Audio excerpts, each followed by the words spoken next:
দাম তো ছোট করে চাইছি, দেখেন পছন্দ করে বলেন দাম। আর দাম সামনে নেবো 520, জোড়া 520, বেশি সব না। 260 করে।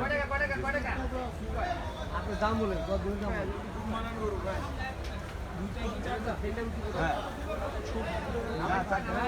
হ্যাঁ শুনে 19-20 হবে না, 19-20 হবে না। ওজন কেমন হবে? ওজন কত হবে? 10 মণ। 10 মণ। একটা বেশি আছে তো ধরলাম না। দাম চাওয়া কম হচ্ছে। কমই তো জোড়া হলো তার দাম কত জানেন নাকি? আমার কত লাভ